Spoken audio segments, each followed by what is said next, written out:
Hi guys, welcome to my channel Rabdi Mehar. और मैं हूँ प्रिया। एंड कैसे आप सब लोग? आई होप कि आप सब लोग बहुत अच्छे होंगे और अपना ख्याल रख रहे होंगे। एंड आज की वीडियो जो है वो बहुत इंटरेस्टिंग है कि जो कि मेरे मन में क्वेश्चन रहता था कि लंदन के घरों में क्या क्या अलग होता है। आज मैं आपसे ये सब चीज़ें शेयर करूँगी कि यहाँ जब भी अगर आप लंदन आने की प्लानिंग कर रहे हैं तो आप मेंटली प्रिपेयर होके आइए कि यहाँ के घरों के अंदर ये सिस्टम होते हैं। So it's very important to be mentally prepared जब आप किसी भी न्यू कंट्री में आ रहे हैं। चलिए, मैंने अपने पॉइंट्स नोट कर लिए जैसे कि मैं करती हूँ हमेशा। सो आप उससे पहले आप ऐसा करिए कि नीचे आइकन है सब्सक्राइब का, आप उसको सब्सक्राइब कीजिए और मैं अपनी वीडियो स्टार्ट करती हूँ। सो सबसे पहला पॉइंट जो कि हमारे बॉडी सिस्टम के लिए बहुत ज़रूरी है वो है वॉशरूम। वॉशरूम में तीन चीज़ें अलग होती हैं। First one is port. Port में क्या होता है कि यहाँ पर टिश्यू पेपर जो है वो यूज़ होते हैं, जेट यूज़ नहीं होता। इंडिया में मोस्टली हमने देखा है कि जेट ही यूज़ होते हैं। या फिर अगर हम किसी मूवी में जाते हैं या फिर किसी रेस्टोरेंट में जाते हैं, वहाँ पर जो होता है वहाँ पर हम देखते हैं कि टिश्यू पेपर्स भी रखे होते हैं। वो इसीलिए होता है कि जो ग्लोबल अगर विजिटर्स आ रहे हैं तो उसके लिए, तो ग्लोबली बहुत ऐसी जगह है जहाँ पर टिश्यू पेपर ही यूज़ हो रहे हैं, जेट यूज़ नहीं होते हैं due to the water saving. And second reason इसकी पानी बहुत ठंडा होता है, इसीलिए यहाँ पर टिश्यू यूज़ होते हैं। सेकेंड, वॉशरूम में जो डिफरेंट चीज़ होती है वो ये होती है कि बाथ टब। तो इंडिया में बाथ टब जो होती है वो एक लग्जरी होती है and specially for middle class families कि बाथ टब होना is a big thing. But यहाँ पर बाथ टब जो होते हैं वो एक स्टैंडर्ड है। यहाँ पर घरों में आपको 80 to 90% घरों में बाथ टब मिलेगा ही मिलेगा। उसका रीज़न ये है कि जैसे हमारे वॉशरूम में क्या होता है कि पानी निकलने के लिए ड्रेनेज होते हैं, होल से बने होते हैं कि पानी वहाँ से निकल जाए, यहाँ पर वो नहीं होते। तो अगर ये बाथ टब नहीं बनाएंगे तो सारा पानी क्या होगा, वॉशरूम में फैल जाएगा। तो bath tub is a must thing जो कि वॉशरूम में आपको मिलती ही है। अगर आपके घर में 2 वॉशरूम है तब ऐसा हो सकता है कि एक में बाथ टब ना हो, एक में हो। बट अगर एक वॉशरूम है तो मोस्टली घरों में आपको बाथ टब मिलेंगे ही। थर्ड चीज़ जो है वो ये है कि टॉवल ड्रायर। क्योंकि यहाँ पर क्या होता है कि more than half of the year यहाँ पर बारिश पड़ती है तो धूप भी बहुत कम निकलती है। सो वॉशरूम में ही टॉवल ड्रायर्स होते हैं जिसमें हीटिंग सिस्टम होता है। तो आप उसको ऑन कीजिए, वो आपके टॉवल जो है वो डेली सुखा देगा। नेक्स्ट आते हैं हम एंट्री। तो जैसे आपने इंडिया में फ्लैट सिस्टम देखे होंगे, नोएडा, एनसीआर, बेंगलोर। वहाँ पर क्या होता है कि जब आपके घर में कोई आता है तो सिक्योरिटी गार्ड आपको कॉल करते हैं या फिर एप्लीकेशन होती है आपके पास सोसाइटी की, उसमें आप अप्रूव कर सकते हो या रिजेक्ट कर सकते हो। यहाँ पर कोई सिक्योरिटी गार्ड नहीं होते या फिर कोई एप्लीकेशन नहीं है। यहाँ पर क्या होता है कि घर के बाहर ही एक डिवाइस लगा होता है मेन एंट्रेंस पर भी, और आपका जो पर्टिकुलर टावर है, जैसे होता है ना टावर A B C, तो ऐसे आपका जो टावर है उसके बाहर भी लगा होगा। तो आपका वो फ्लैट नंबर जो है वो प्रेस करेंगे, लाइक आपका फ्लैट नंबर है 20, तो वो 20 प्रेस करेंगे एंड कॉल आइकन प्रेस करेंगे। आप यहाँ अपने घर से, आपके घर पे भी डिवाइस लगा हुआ है, आप यहाँ से कॉल उठाएंगे और आप अप्रूव कर सकते हैं। नेक्स्ट चीज़ जो यहाँ पर अलग होती है वो होती है मेल सिस्टम। इंडिया में क्या होता है कि आपका छोटे से छोटा कुरियर भी आ रहा है, आपका कोई बैंक से डॉक्यूमेंट आ रहा है या आपका कोई हॉस्पिटल से डॉक्यूमेंट आ रहा है, तो आपको वो घर तक ही छोड़ने आते हैं। यहाँ पर ऐसा नहीं होता। यहाँ पर सोसाइटीज़ में ही आपके मेल बॉक्सेस लगे होते हैं, आपके हर फ्लैट नंबर का अलग मेल बॉक्स होगा। तो जैसे अगर आप मान लो 19 नंबर का कोई आया है या फिर 20 नंबर का कोई आया है, वो वहीं पर डाल के चले जाएंगे और उसकी की आपके पास होती है। आप जाइए, जब भी आप नीचे जाते हो तो आप निकाल के आप ले सकते हो। ये चीज़ें बहुत छोटी छोटी हैं बट ये आपको बहुत इंडिपेंडेंट बनाती हैं कि जो जो बंदा कुरियर देने आया है वो भी टाइम से चला जाए और आप भी अपना थोड़ा इंडिपेंडेंट, अपना एटलीस्ट कुरियर लेके तो आ जाओ नीचे से। नेक्स्ट चीज़ आते हैं हम किचन में। किचन में जो है 4 चीज़ें बहुत अलग हैं। First is fridge. इंडिया में जैसे हमने देखा है कि फ्रीजर जो होते हैं वो ऊपर होते हैं और फ्रिज नीचे होता है। यहाँ पर उल्टा होता है, यहाँ पे फ्रीजर नीचे होते हैं और फ्रिज ऊपर होता है। और फ्रिज का साइज़ जो होता है मोस्टली एक स्टैंडर्ड होता है और कोई ज़्यादा बड़ा फ्रिज नहीं है। रीज़न उसका ये है, यहाँ पर लोग स्टॉकिंग में ज़्यादा विश्वास नहीं रखते कि महीने का राशन भर लो, 2 महीने का भर लो। यहाँ पर क्या होता है कि हफ्ते-हफ्ते का लोग लाना पसंद करते हैं ताकि फ्रेश खाएँ। तो वो प्रेफ़र ही नहीं, उनको इतनी कोई ज़रूरत ही नहीं पड़ती कि बड़ा फ्रिज हो। और मोस्टली यहाँ पर न्यूक्लियर फैमिलीज़ हैं, तो 2 मेंबर हैं, 3 मेंबर हैं, 4 मेंबर हैं, तो उसमें इतना कोई यूज़ भी नहीं है, तो फ्रिज जो है वो साइज़ छोटा होता है।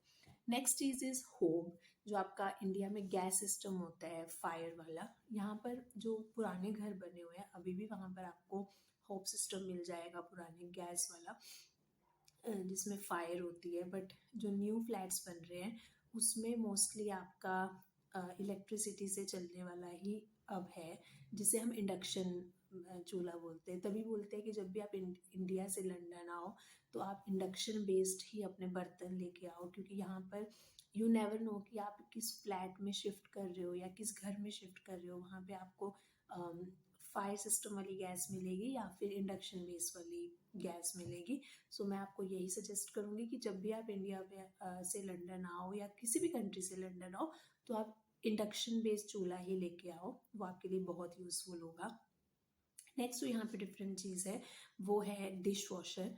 यहाँ पर आपको बाय डिफ़ॉल्ट डिश वॉशर आपको घरों में मिलते ही हैं। अब जब नए घर भी लोग ढूंढते हैं मार्केट में या फिर मीन्स रेंट के लिए या ख़रीदने के लिए, तो लोग प्रेफर करते हैं कि डिश वॉशर जो है वो ऑटोमेटिकली पहले से ही लगाओ, क्योंकि थोड़ा सा बिजी लाइफ है लोगों की यहाँ पर, तो बर्तन खुद ही धुल जाएँ तो बेटर मानते हैं।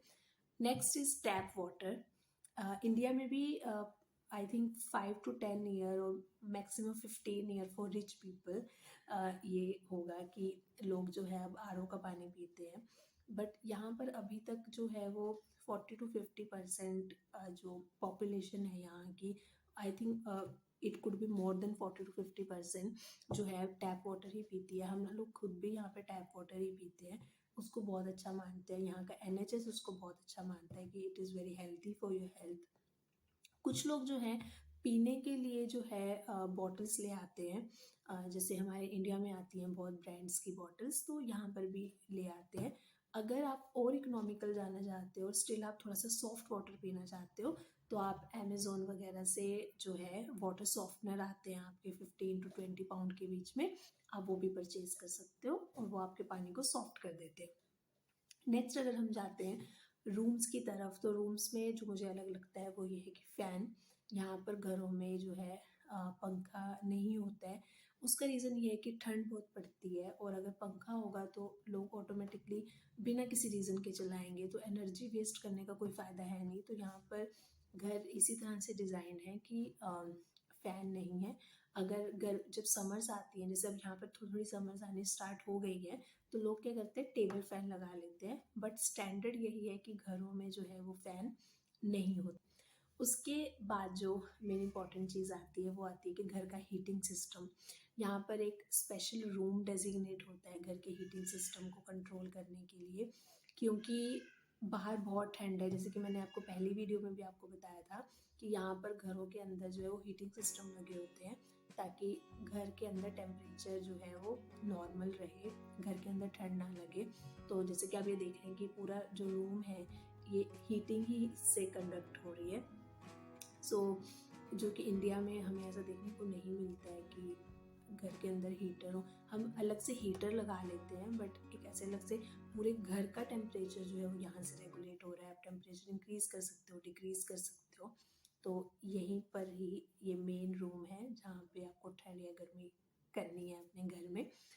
नेक्स्ट चीज़ जो अलग है वो ये है कि जब हम अपने घरों में वाईफाई लगाते हैं तो वाईफाई लगाने आते हैं या फिर वायरिंग करेंगे और सब कुछ, यहाँ पर ऐसा नहीं होता।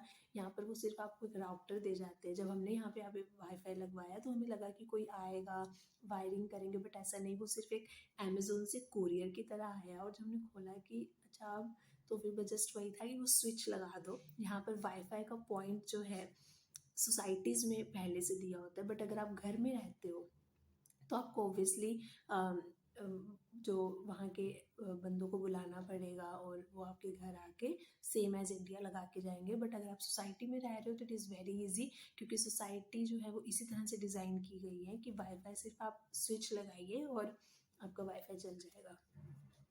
नेक्स्ट जो आपका पॉइंट है वो ये है कि यहाँ के स्विचेस जो हैं वो अलग होते हैं। जैसे कि मैं कोरिया गई थी 2014 में, वहाँ पर भी अलग थे, तो हमें वो वाले अडेप्टर्स लेके जाने पड़ते हैं। तो यहाँ मैं जब आई थी तो मैं 2 अडेप्टर एक्स्ट्रा लेके आई थी। यूनिवर्सल अडेप्टर होते हैं जो कि आपको ईजिली अमेज़न से मिल जाएगा, 200 to 500, like depend on the quality जो आप लाते हो। तो मैं यही सजेस्ट करूँगी कि अगर आप लॉन्ग टाइम के लिए आ रहे हो तो ज़्यादा अडेप्टर्स लेके आइए, क्योंकि कई बार ख़राब हो जाते हैं या फिर टूट जाएंगे। तो यहाँ पर जो आप लेंगे डिवाइसेस या अप्लाइंसेस, वो आपको यहीं के स्विचेस के अकॉर्डिंग मिलेंगे, लेकिन जो आप इंडिया से अपने एक्सेसरीज लेके आ रहे हो वो इंडिया के स्विचेस हैं, तो आपको उसके लिए अडेप्टर चाहिए। नेक्स्ट जो यहाँ पर अलग चीज़ है, इंटरेस्टिंग है, कि यहाँ पर घर जो है वो हर साइज़ के बने होते हैं। चाहे आप घर में रहिए या फिर आप सोसाइटी में रहिए, तो जो टॉप फ्लोर होगा सोसाइटी का भी, वो भी ऐसे, जैसा कि मैंने बोला कि बहुत पड़ती है यहाँ पर बारिश, तो उससे क्या होता है कि अगर आप सीधी छत बनाएंगे जैसे कि इंडिया में होती है, तो आपका पानी जो है वो ड्रेन नहीं होगा और वो निकलता रहेगा। लेकिन अगर आपकी छत ऐसे बनी होगी तो वो पानी जो है वो निकलने के लिए, तो रीज़न यही होता है। जैसे आप पहाड़ों में भी जाते हो, वहाँ पर भी घर कहीं ऐसे बने होते हैं, वो इसीलिए होता है कि पानी जो है वो इजीली ड्रेन होता रहे। So yes, these are my observations जो मैंने 2-3 मंथ में कलेक्ट की हैं, कि यहाँ पर मुझे क्या क्या चीज़ें अलग लगी इंडिया के घरों से। और अगर आपको और चीज़ भी अलग लगती है, अगर आप ऑलरेडी लंदन में रहते हो, तो प्लीज़ आप मुझे कमेंट करके बताइए, सो दैट मैं उसको लोग और जान पाएँ कमेंट्स पढ़ के।